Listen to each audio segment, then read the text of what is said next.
ಪ್ರಿಯ ವೀಕ್ಷಕರೇ, ಲಿಂಬೆನಾಡು ಇಂಡಿಯಲ್ಲಿ ನಿನ್ನೆ ರಾತ್ರಿ ಭೀಕರ ರಕ್ತ ಚರಿತ್ರೆಯೊಂದು ಸೃಷ್ಟಿಯಾಗುವುದರಲ್ಲಿ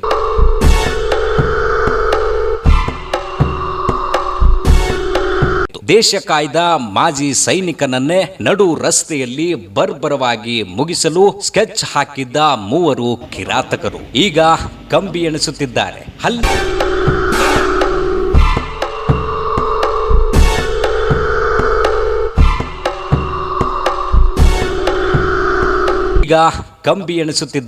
ಹಲ್ಲೆ ನಡೆದ ಕೇವಲ ಅರ್ಧ ಗಂಟೆಯಲ್ಲಿ ಪೊಲೀಸರು ಸಿನಿಮೆಯ ಶೈಲಿಯಲ್ಲಿ ಕಾರ್ಯಾಚರಣೆ ನಡೆಸಿ ಆರೋಪಿಗಳನ್ನು ಹೆಡೆಮುರಿ ಕಟ್ಟಿದ್ದಾರೆ. ಹಾಗಾದ್ರೆ ಏನಿದು ಘಟನೆ? ಆ ಜಗಳದ ಹಿಂದೆ ಇದ್ದ ಅಸಲಿ ಕಾರಣವೇನು? ನೋಡಿ ಈ ಸ್ಪೆಷಲ್ ರಿಪೋರ್ಟ್. ಹೌದು, ವಿಜಯಪುರ ಜಿಲ್ಲೆಯ ಇಂಡಿ ಪೊಲೀಸ್ ಠಾಣೆಯ ವ್ಯಾಪ್ತಿಯಲ್ಲಿ ಈ ಘಟನೆ ನಡೆದಿದೆ. ಮಾರುತಿ ಕ್ಷತ್ರಿ ಎಂಬ ಮಾಜಿ ಸೈನಿಕನ ಮೇಲೆ ಪ್ರಾಣಾಂತಿಕ ಹಲ್ಲೆ ನಡೆಸಿ ಮೂವರು ಆರೋಪಿಗಳನ್ನು ಸದ್ಯ ಪೊಲೀಸರು ಅಂದರ್ ಮಾಡಿದ್ದಾರೆ. ಬಂಧಿತರನ್ನು 19 ವರ್ಷದ ಆಕಾಶ್ ಭಜಂತ್ರಿ, ಲಚ್ಚಾಣದ ಸಚಿನ್ ಭಜಂತ್ರಿ ಹಾಗೂ ಇಂಡಿಯಾ ಆಕಾಶ್ ಪವಾರ್ ಎಂದು ಗುರುತಿಸಲಾಗಿದೆ. ಅಷ್ಟಕ್ಕೂ ಈ ಹಲ್ಲೆ ಹಿಂದಿನ ಅಸಲಿ ರಹಸ್ಯವೇನು ಗೊತ್ತಾ?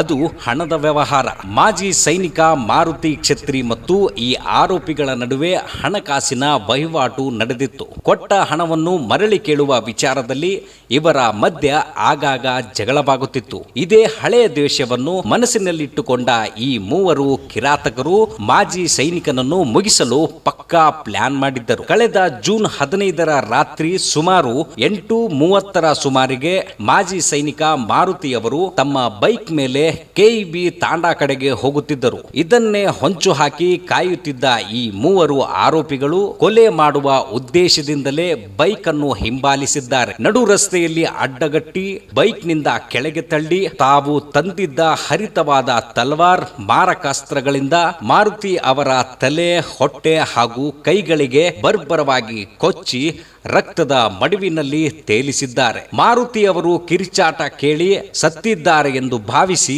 ಅಲ್ಲಿಂದ ಕಾಲ್ಕಿತ್ತಿದ್ದಾರೆ. ಆದರೆ ಕಾನೂನಿನ ಕೈಗಳು ಇವರಿಗಿಂತ ವೇಗವಾಗಿದ್ದವು. ವಿಷಯ ತಿಳಿಯುತ್ತಿದ್ದಂತೆ ಆಕ್ಷನ್ ಫೀಲ್ಡ್ಗೆ ಇಳಿದ ಡಿವೈಎಸ್ಪಿ ಸದಾಶಿವ್ ಕಟ್ಟಿಮನಿ ಅವರ ಮಾರ್ಗದರ್ಶನದಲ್ಲಿ ಗ್ರಾಮೀಣ ಸಿಪಿಐ ಪಾಟೀಲ್ ನೇತೃತ್ವದಲ್ಲಿ ತಂಡ ಅಲರ್ಟ್ ಆಯಿತು.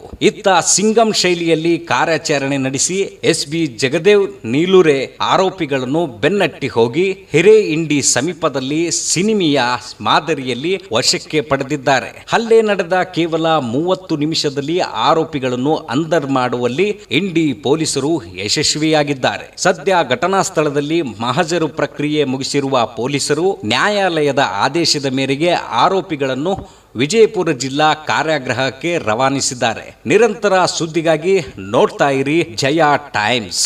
ಧನ್ಯವಾದಗಳು.